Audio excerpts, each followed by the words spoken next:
17 years ago, I was serving the Episcopal Church at St. Uriel's Church in Seagirt, New Jersey, and I was a curate, and I had the privilege of visiting on a very regular basis a lady whom we might call a soccer mom today. She was probably in her 30s, and she had two boys, and they were probably about 10 and 12 at the time. And she would love to go watch them play soccer, and she loved to go out in the neighborhood and watch them ride their bicycles. And our lives crossed because she had cancer of the pancreas, and she was trying to learn how to live with that disease, even at a time when she really had a sense she was dying from that disease. And so I saw her every week and brought her communion, and we got to know each other really well. And she used to ask me. She said, "Do you think God can perform miracles?" And I said, "I know God can perform miracles." She said, "Do you think God will perform a miracle in my life?"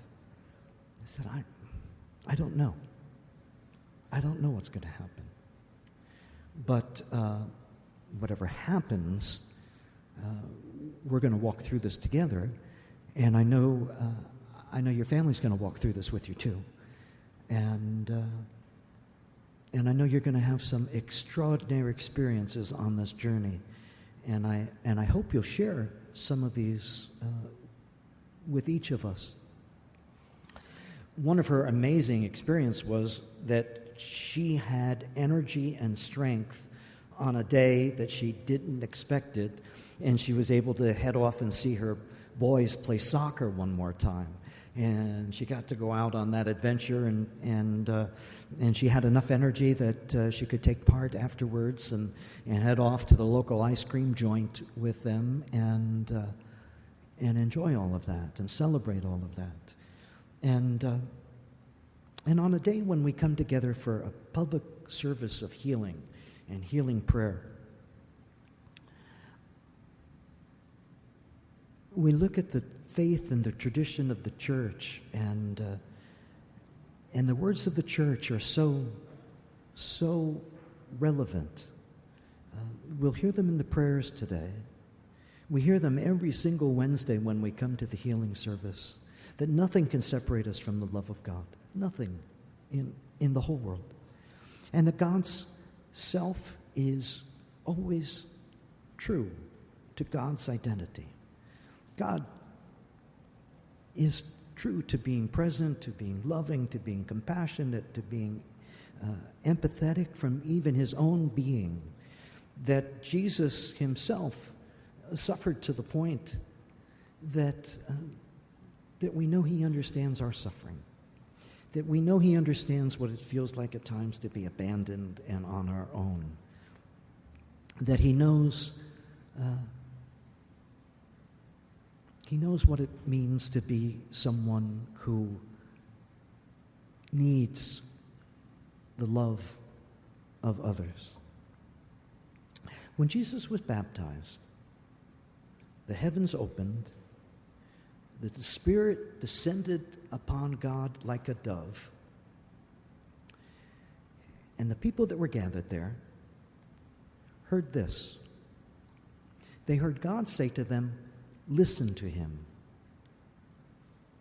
Really simple. Listen to him. What I want to urge us to do today is to listen to God. To get quiet. To find a place in our lives where we can be still. To find a place in our lives when we can separate ourselves from all the chatter of the world, all the chatter that happens in our minds, all the notions and preoccupations, and just be still. And as is so often the way for those of us that try to practice this discipline, it seems like we can only be still for so long, and a thought jumps in and grabs our attention. I urge you to let go of that. I urge you to listen for that small, still voice that is the voice of God. Listen to him. I mean, it's the first thing that God told us about Jesus right from his mouth. He said, listen to him. Stop the noise. Stop holding on to our own preoccupations. Stop holding on to our ideas about how life is supposed to be, and listen to him. What I found out when I did the listening is that what emerges as the precious moments of any given day are those moments of relationship, those moments of being connected with another human being, you know. It's not the cool stuff on the resume. It's not the great stuff that we may get to do on any given day. It's, you know, the precious, precious moments are the moments when we abide with God and we abide with another human being, and we have that extraordinary experience. So, Catherine and I would like to play something that's actually by Fran McKendry of McKendry Spring called Come and Find the Quiet Center. As we offer this today, we offer this as a prayer. And so I ask if you might not applaud at the end of it. We really want what we offer as music to be a prayer. And we invite you afterwards, perhaps when we see each other at coffee hour, we'd love to hear how this touched you. But we offer a prayer. And we offer a prayer for a beloved colleague whose name is Mary Whitaker. We got to know Mary when we were in college, and we spent a lot of years making music with her. And Mary lost her life on Wednesday in a brutal attack. And we'd like to offer our music for Mary and also for Marjorie Johnson, mother of Tracy.